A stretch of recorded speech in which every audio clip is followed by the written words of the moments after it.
बिस्मिल्लाहिर्रहमानिर्रहीम। अस्सलाम वालेकुम स्टूडेंट्स। आज हम लोग अपना PSY 516 का करेंगे लेसन नंबर 28। और आज का जो हमारा लेक्चर है इसमें हम लोग रिपीटेड मेजर टी टेस्ट के बारे में बात करेंगे। अच्छा, रिपीटेड मेजर डिज़ाइन क्या होता है कि जिसमें आप लोग सैंपल के अंदर मौजूद हर इंडिविजुअल से आप लोग 2 सेपरेट स्कोर्स हासिल करते हैं।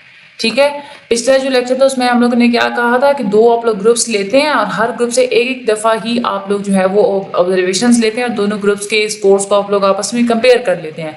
लेकिन यहाँ पे क्या होता है कि सैंपल के अंदर जो मौजूद इंडिविजुअल्स होते हैं उनसे आप लोग 2 दफ़ा स्कोर्स इकट्ठे करते हैं और एक ही इंडिविजुअल के 2 स्कोर्स को आपस में आप लोग कंपेयर करते हैं। ठीक है, ये होता है repeated measure design. For example patients का एक ग्रुप है, आप लोग उसको थेरेपी से पहले जो है वो मेजर करते हैं और फिर आप लोग उसको थेरेपी के बाद अगेन मेजर कर लेते हैं। सेम वेरिएबल को आप लोग 2 दफ़ा मेजर कर रहे होते हैं सेम इंडिविजुअल से, यानी कि लिटरली आप लोग सेम सैंपल पे ही अपनी मेजरमेंट्स को रिपीट कर रहे होते हैं। तो रिपीटेड मेजर डिज़ाइन या इसको हम लोग विद इन सब्जेक्ट डिज़ाइन भी कहते हैं। रिपीटेड मेजर डिज़ाइन या विद इन सब्जेक्ट डिज़ाइन ये वो होता है जिसमें जो डिपेंडेंट वेरिएबल होते हैं उसको आप लोग 2 या 2 से ज़्यादा दफ़ा मेजर करते हैं सैंपल के एक ही सैंपल के अंदर मौजूद हर इंडिविजुअल से, यानी कि सेम ग्रुप ऑफ सब्जेक्ट्स होगा उसी को आप लोग हर तरह की ट्रीटमेंट कंडीशंस में इस्तेमाल करेंगे। मैच्ड सब्जेक्ट डिज़ाइन जो होता है उसमें क्या होता है कि हर इंडिविजुअल जो पाया जाता है एक सैंपल के अंदर उसको आप लोग किसी दूसरे सैंपल के इंडिविजुअल के साथ मैच करते हैं। मैचिंग होती है तब जब 2 इंडिविजुअल्स आपस में इक्विवेलेंट हों, स्पेसिफिक वेरिएबल के ऊपर आप लोग उनको मैच करते हैं और जिसको रिसर्चर खुद कंट्रोल करना चाह रहा होता है। रिसर्च से ये बात सामने आई है, फॉर एग्जांपल अब कलर रेड है उससे मर्दों के अंदर अट्रैक्शन बढ़ जाती है औरतों की तरफ। ठीक है, अब मर्दों को आप लोग जो है ना वो औरतों की फोटोग्राफ्स दिखाते हैं जिसमें या तो वाइट और या तो रेड बैकग्राउंड हो। अब रेड को जो है वो ज़्यादा जो है वो रेट किया गया है इसके वो ज़्यादा अट्रैक्टिव था। अब सिमिलर स्टडी में आप लोग क्या करते हैं कि रिसर्चर्स के सामने आप लोग 30 औरतों के फोटोग्राफ्स जो है आगे वो रख देते हैं। 15 के पीछे जो है वो रेड बैकग्राउंड था और 15 के पीछे जो है वो वाइट बैकग्राउंड था। एक पिक्चर जो है उसको आप लोग कहते हैं कि ये हमारा टेस्ट फोटोग्राफ है। उस पिक्चर को आप लोग अपने सेट के अंदर 2 दफ़ा दिखाते हैं, एक दफ़ा उसके पीछे रेड बैकग्राउंड था और एक दफ़ा उसके ऊपर जो है वो वाइट बैकग्राउंड था। अब रिसर्च क्वेश्चन आपका ये था कि टेस्ट फोटोग्राफ के ऊपर रेटिंग सेम आती हैं जब उसका रेड बैकग्राउंड था जब या चाहे उसका जो है वो वाइट बैकग्राउंड था, यानी कि दोनों बैकग्राउंड्स पे सेम ही फोटो की जो है ना वो रेटिंग सेम आती है या नहीं आती। अच्छा, रिपीटेड मेजर रिसर्च डिज़ाइन के लिए क्या फार्मूला होता है, इसके लिए क्या टी स्टैटिस्टिक्स होती हैं। रिपीटेड मेजर रिसर्च डिज़ाइन में हम लोग क्योंकि डिफरेंट स्कोर्स को इस्तेमाल कर रहे होते हैं। पहला जो स्कोर होता है हर बंदे के जो पहले स्कोर्स होते हैं उसको आप लोग कह देते हैं X1 और जो उसी बंदे से जब आप लोग सेकंड स्कोर ले रहे होते हैं उसको आप लोग कह देते हैं X2। ठीक है, पहले स्कोर और दूसरे स्कोर के दरमियान जो डिफरेंस होता है उसको आप लोग फिर कंप्यूट कर लेते हैं। ठीक है, ये बता आप लोगों को समझ में आ गया, यानी कि डिफरेंट स्कोर आप लोग पहले फाइंड आउट करते हैं D = X2 - X1। उसके बाद हम लोग आते हैं हाइपोथेसिस टेस्टिंग के ऊपर। ये रिसर्च का गोल क्या होता है, आप लोगों का मेन गोल यहाँ पे होता है ये देखना कि जनरल पॉपुलेशन से जो आप लोगों ने क्वेश्चन आप लोगों ने बनाया हुआ होता है उसके बारे में आंसर आपको क्या दे रहा है सैंपल का जो डिफरेंट स्कोर है वो। ठीक है, यानी कि आप लोग ये देखना चाह रहे हैं कोई डिफरेंस पाया जाता है 2 ट्रीटमेंट कंडीशंस के दरमियान या नहीं। हम लोग पॉपुलेशन जो डिफरेंट स्कोर्स होते हैं ना उसमें हम लोग इंटरेस्टेड होते हैं। डिफरेंट स्कोर्स को ही आप लोग देख के तो पॉपुलेशन के बारे में आप लोग इंटरप्रिटेशंस वगैरह देते हैं।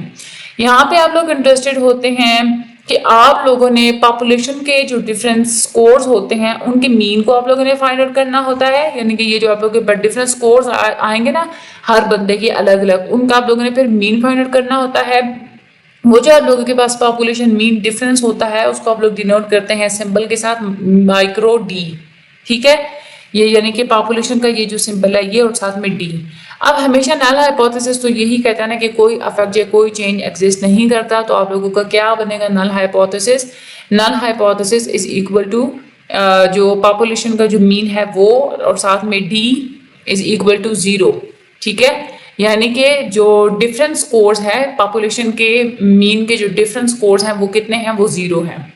या आप लोग कह दें कि जो डिफरेंट स्कोर्स हैं उनका मीन 0 ही रहेगा, ठीक है, वो चेंज नहीं होगा।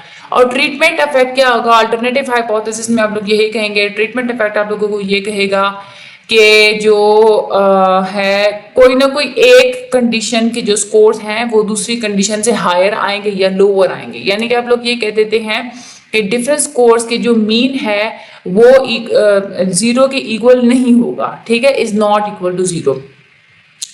अच्छा, सैंपल डेटा जो होता है उससे आप लोग जो डिफरेंट स्कोर्स क्योंकि आप लोग कैलकुलेट कर रहे होते हैं तो उसको आप लोग आइडेंटिफाई करते हैं लेटर डी के साथ।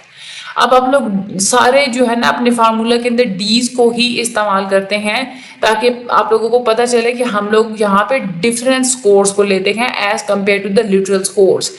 तो पॉपुलेशन का जो मीन होता है वो अच्छा, पॉपुलेशन मीन की जगह पे आप लोग यहाँ पे क्या लेंगे, पॉपुलेशन का मीन डिफरेंस लेंगे, ठीक है। और उसके बाद सिंपल यहाँ पे इन्होंने बताया हुआ आगे जाए टी का ये जब फार्मूला होगा वो हमारे पास क्या बनेगा, वैसे क्या होता है हमारे पास कि sample mean minus population mean divided by standard error, ठीक है, एस्टिमेटेड स्टैंडर्ड एरर, ये होता है ना हमारे पास फार्मूला। अब उसी फार्मूला को यहाँ पे हम लोग थोड़ा सा क्या कर लेंगे, थोड़ा सा चेंज कर लेंगे। यानी कि सैंपल मीन की जगह पे आप लोग क्या लिख लेंगे, सैंपल के डिफरेंट स्कोर्स का मीन MD, यानी कि सैंपल डिफरेंट स्कोर्स, सैंपल के जो डिफरेंट स्कोर्स आएंगे उनका मीन माइनस पॉपुलेशन के जो डिफरेंट स्कोर्स होंगे उनका मीन और डिवाइडेड बाय डिफरेंट स्कोर्स की ही एस्टिमेटेड स्टैंडर्ड एरर, ठीक है। पहला सबसे पहला आप लोगों का क्या स्टेप होगा कि आप लोगों ने वेरिएंस को कैलकुलेट करना है।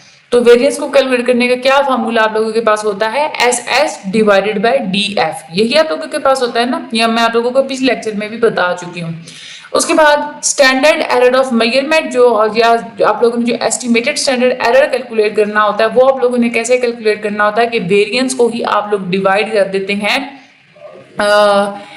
√n के साथ, ठीक है। ये हम लोग इसकी बात करें, हाँ स्टैंडर्ड एरर की बात करें ना, स्टैंडर्ड एरर के आप लोग क्या करते हैं कि वेरिएंस को आप लोग डिवाइड कर देते हैं किसके साथ, नंबर ऑफ ऑब्जर्वेशंस के साथ, और फिर आप लोग उसका क्या ले लेते हैं, √ ले लेते हैं, ठीक है।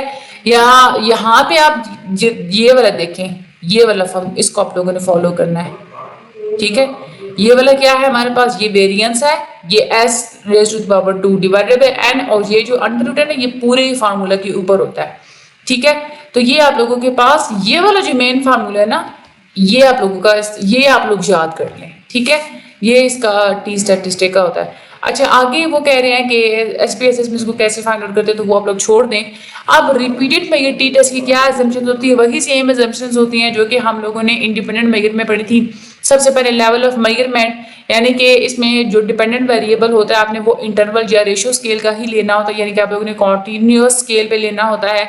रैंडम सैम्पलिंग को इस्तेमाल करके आप लोगों ने पॉपुलेशन से स्कोर हासिल करने होते हैं। जितनी भी ऑब्जर्वेशंस हैं ट्रीटमेंट कंडीशन के अंदर वो सारी इंडिपेंडेंट होनी चाहिए। जो है वो जो इंडिपेंडेंस का मतलब ये है कि हर ट्रीटमेंट के अंदर जितने भी जो स्कोर्स हैं ना वो सारे एक दूसरे से इंडिपेंडेंट होने चाहिए, ठीक है। डिफरेंट इंडिविजुअल से जो भी आप लोग स्कोर ले रहे हैं उनका आपस में उन एक दूसरे के ऊपर उन स्कोर्स का कोई इन्फ्लुएंस नहीं पड़ना चाहिए।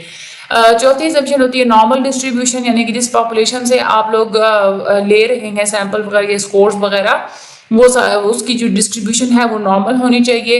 नॉर्मेलिटी एग्जम्पशन आप लोग वहाँ पे नहीं देखेंगे जहाँ पे आप लोगों का जो सैंपल साइज है वो स्मॉल हो, ठीक है। नहीं सॉरी, नॉर्मेलिटी एग्जम्पशन आप लोग तब लेते हैं जब आप लोगों का सैंपल साइज स्मॉल हो। जब आप लोगों का सैंपल साइज लार्ज हो तो फिर आप लोगों को नॉर्मेलिटी को देखना ही नहीं पड़ता, फिर वो वाला सैंपल नॉर्मल ना भी हो तो भी आप लोगों का वो चल जाता है, ठीक है। तो आगे ये जस्ट SPSS वाले तो उसको आप लोग छोड़ दें, आगे आ जाए अफेक्ट साइज। आप लोगों ने इफेक्ट साइज भी देखना होता है। तो जो रिपीटेड में ये टी टेस्ट होता है इसमें आप लोग कोहेंस डी को इस्तेमाल करते हुए इफेक्ट साइज को आप लोग कैलकुलेट करते हैं। हम लोगों ने पिछले लेक्चर में भी पढ़ा था। इसमें भी आप लोगों ने क्या करना होता है कि सिंपली आप लोगों ने जो सैंपल का मीन डिफरेंस होता है उसको आप लोगों ने डिवाइड कर देना होता है सैंपल के स्टैंडर्ड डिविएशन के साथ। तो आप लोगों के पास वो कोहन्स डी आ जाता है। कोहन्स डी का फार्मूला भी आप लोग अपने पास नोट डाउन कर ले, mean difference divided by sample की जो स्टैंडर्ड डिविएशन है वो, ठीक है। और आगे की एपीए फॉर्मेट में कैसे रिजल्ट्स रिपोर्ट करते हैं मैं आप लोगों को पिछले लेक्चर में बता चुकी हूँ। आपको टेबल दे देते हैं, आप कहते हैं कि इसको आप लोग रिपोर्ट करें, तो वो बहुत ईजी होता है, इसमें कोई भी डिफिकल्ट चीज़ नहीं है। अगला जो हमारा लेक्चर नंबर 29 है उसमें अब हमारा टी टेस्ट खत्म हो चुका है। अगले लेक्चर में हम लोग एनालिसिस ऑफ वेरिएंस के बारे में बात करेंगे, ठीक है। एनालिसिस ऑफ वेरिएंस भी फिर दो डिफरेंट किस्म की होती हैं, एक 1 भी होती है, 2 भी होती है, कैसे कैसे होती है उन चीज़ों को हम लोग स्टडी करेंगे, ठीक है। तो ये आप लोग चैनल को सब्सक्राइब कर दीजिएगा, कि वीडियो को शेयर लाजमी कर दीजिएगा, मुझे अपनी दुआ में याद रखिएगा। थैंक यू सो मच, अल्लाह हाफ़िज़।